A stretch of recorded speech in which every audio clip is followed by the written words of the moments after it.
It is impossible to unsee the things that I will show you in this video. So if you like Revit User Interface, this video is not for you. Every time you use Revit after watching this video, you will notice the things I will show, and this will decrease your joy of using Revit. This video is for people who already dislike Revit User Interface and want affirmation that they are not alone. For designers who want to learn about mistakes that other large companies make when designing their software. And for Revit developers who will see the mistakes made and in whose hands is the power to fix them. So grab a coffee, sit back, and enjoy this little Sunday rant. So let's take a look at Revit User Interface. And that things that I start to notice more and more, and that's because I'm making my own Revit add-ins and I'm following their own guidelines, dialogue guidelines for how to design a dialogues. And the question is, why can't they just follow their own guidelines? For example, here you can see all the relative pixels and dialogue units between controls, the dialogue controls. We have also button sizing, the button sizes and margins between buttons and spaces between buttons. So when we take a look at most of the dialogues in Revit, for example, visual graphic overrides, there's some very interesting things that start to pop up. And I didn't notice these things before, probably like most of you, just because we're focused on the data inside of these dialogues and we're kind of used to them. But when you come from a different software like ArchiCAD or from another, I don't know, design software, Photoshop or something like that, then maybe also you kind of don't notice these differences and these inconsistencies, but it kind of messes around your user experience because everything is a bit messy around. Like even if you're coming from the, I don't know, Apple ecosystem where everything is very beautiful and very spaced out and very kind of consistent, this user experience is very inconsistent, and let me show you what I'm talking about. Let's take a look at, for example, this search box and this drop-down box. Why is there different sizes between these elements and drop-down boxes? This makes no sense. This search box, it's not aligned to any element in this dialog whatsoever. It just kind of, it's dropped there and it's like lying there. Align it to this, I don't know, align it maybe to this drop down box, stretch them out. And let's go to the next tab and take a look at this button, for example. What are this button doing there? Just running around. Let's go to another tab. It just goes back up. Let's go to another tab. Uh-oh. The whole group box just moved up. Let's go to another tab. And what do we have here? Even more space. It just jumps back down. Design options. No group box here. And the question in my mind is, why can't you just move it like here, back down, and stretch this data grid view down, because it's a blank space anyway here. Just move it down, like align it with this data grid view here. Okay, let's take a look at another one, like materials dialog here. Totally different tabs, totally different styling of the elements. The buttons, look at the button sizes. They have clear guidelines about how the buttons should be sized and spaced out. And look at these buttons. The spaces between them is so small. Okay, let's measure them. 70 pixels and 4 pixels between them. Kind of follows these guidelines. 75, 5, 6, 4. Okay, maybe. Let's go back to the Visibility graphics overrides. Look at these buttons. Totally different sizes. Totally different spacing between them. Let's go to another dialog. Links. Okay, this kind of follows the same sizes and spacing as this dialog. But just take a look at these buttons here and the spacing. First of all, why can't you just put equal margins in both sides? 16 pixels, 11 pixels. Just put 16 pixels or 11 pixels in both sides, because in your guidelines you can see that there are like last control in the grow box, okay, labels, dialog box margins here, 11 pixels in every side. What do we have here? Okay, like this, why is this jumping around? It makes no sense to me. Let's go to another tab and you can see that this is jumping around also. Also take a look at this button size here, okay, and now here, and the button sizes are changing again. Save positions, markups.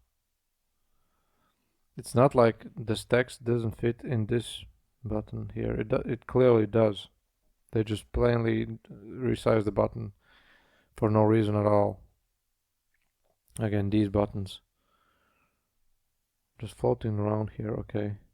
Let's go to coordination mode. Totally different button styles here again. Let's go to family types. What do we have here? Like total inconsistency again for the margins here. 21 pixels. At the bottom, this again floating around, 20, 21. 14 here, 19 here. If we close it up, what do we have here? Let's measure that. 14, 25. Why is there 25 margin in this side? It makes no sense to me. No sense at all. Let's go in here. And again, what this guy is doing like here. Sample height. Okay. Open up. Sample height is here. The sample is here. Just put this down like there. I didn't even notice this. I don't know, because of the positioning for this element. And these, like, look at the margins here. What are we talking about? Like 81 pixels. Why is there 81 pixels here? 21 pixels here. Why can just this can just be like down here with the rest of the controls? Let's go to another tab. Let's go to line styles, for example. This dialogue, it didn't make sense to me when I started Revit, and doesn't make sense to me now, like, I don't know, 10 years after I started using Revit. And like this dialogue, there's one tab here that just repeats it in the dialogue title. There's just one tab, one category that I have to open every time I open this tab. It just makes no sense at all. Why there is one category? Okay, this category. Like why we are grouping these elements then? If it's just one category here. Just makes no sense. Let's go to the snaps, for example. And look at this. We have clear guidelines about the spaces between controls in a grow box. It's like 7 pixels. And what do we have here? Like totally different spacing. This just randomly floats here above this grow box. We put it in, I don't know, here, like, I don't know, move these down so that they follow your guidelines. For example, 14, again, 12 here, 14 here. Now what are you thinking about? 63 pixels down here. Just move this down, move the restore defaults down, and like check all, check none. This just works on these controls, don't work on these ones. Why is that? No sense at all.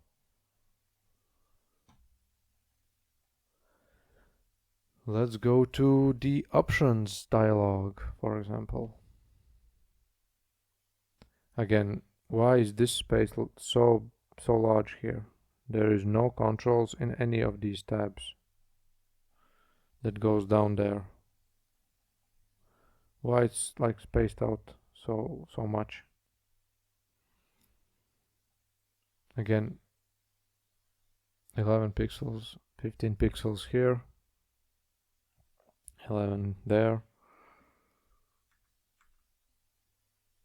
Let's go to view range. Let's see what the view range has in mind for us. Where's the view range? View range. Look at that. Like almost no space, almost no margin at the bottom here. This is just in the middle, okay. There's no space here. Let's go to revisions. Look at this margin, for example. Again, total inconsistency, 30 pixels here and 12 pixels here. And on the bottom, again, 21. And this is like, I don't know, I think the biggest buttons we have seen, 120 pixels. And let's go to phases, manage phases. Let's look at this. Take a look at this color, for example, the background color for this tab. It's light gray, it's lighter than this one. Okay, next tab, okay, again lighter, and the same color of the background. The color is changing. Again, this is like jumping around.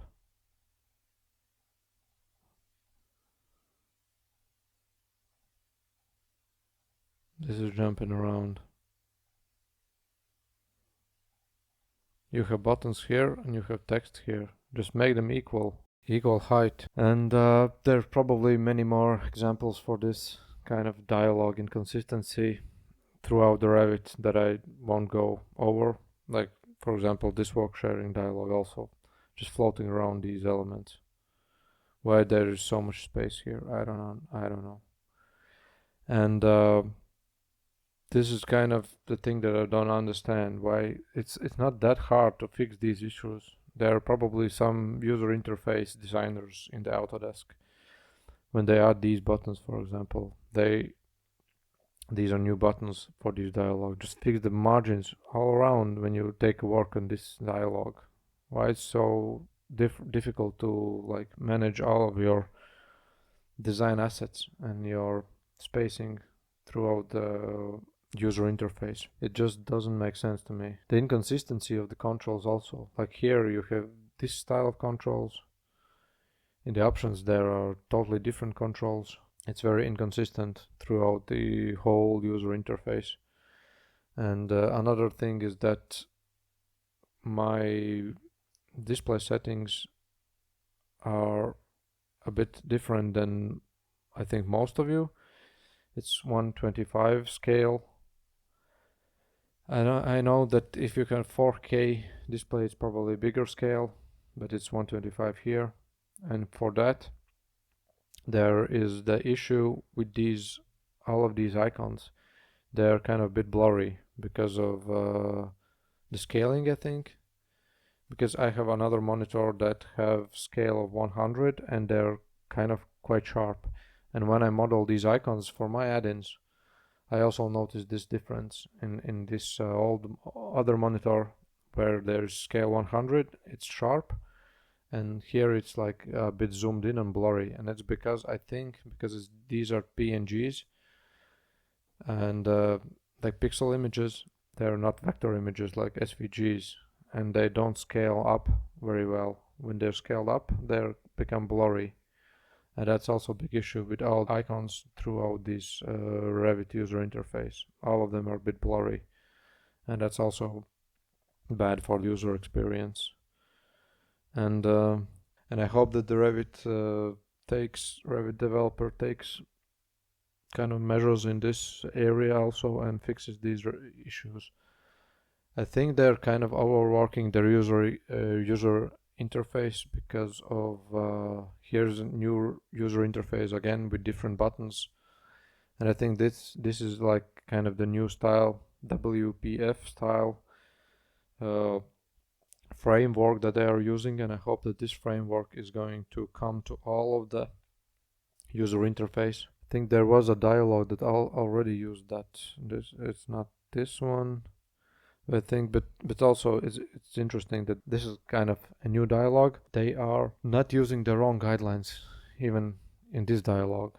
We can see that like the controls here are much larger than they should be, like 7 pixels. It's not definitely 7 pixels here, and they are not using their new WPF framework here again. Let's take a quick measure. Like 13 pixels here, 15 here, 16 here, again floating around. And let's just see. Okay, when we open this one again, this is the new framework. Look at these drop down boxes here. These are the old ones. These are the new ones from the WPF framework.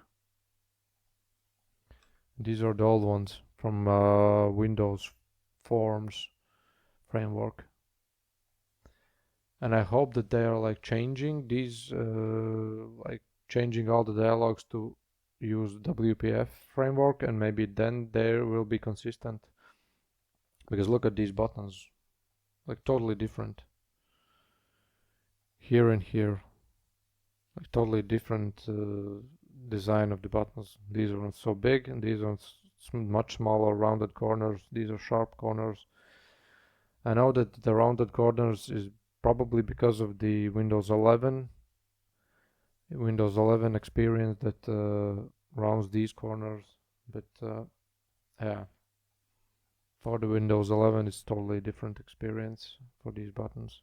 So I hope in the future they're going to change the whole user interface to the WPF or some unified style that makes more consistency, because when you come from, I don't know, ArchiCAD or some other design software that have consistent layout, it just looks bad. As much as I love Revit, I hope that they will fix that. And just look at this one, for example, apply button, like totally different size, different color. It's gray, it's not blue. It looks super small compared to other buttons. Another thing, when we switch to this, like the dark theme, look at this button. Like this is one of the most used buttons in the Revit user interface, and they just can't get it right. I will zoom this in the video, and you will see like there's just pixels, white pixels around this button. And I have noticed them in the feedback forum about this button. There's no changes in Revit 2025. I think this issue was when they first launched in 2024 Revit, the dark theme. This issue was here, and it's still here. So yeah, I hope that in Revit 2026 they will fix all of these issues with these Revit user interfaces, because it's bad. It's really bad. When you take a closer look at that, it's like crazy bad. Project information. Again, different margins. I don't have to measure it. I can just see that there's different margins here. So yeah, have a great day and see you in the next one.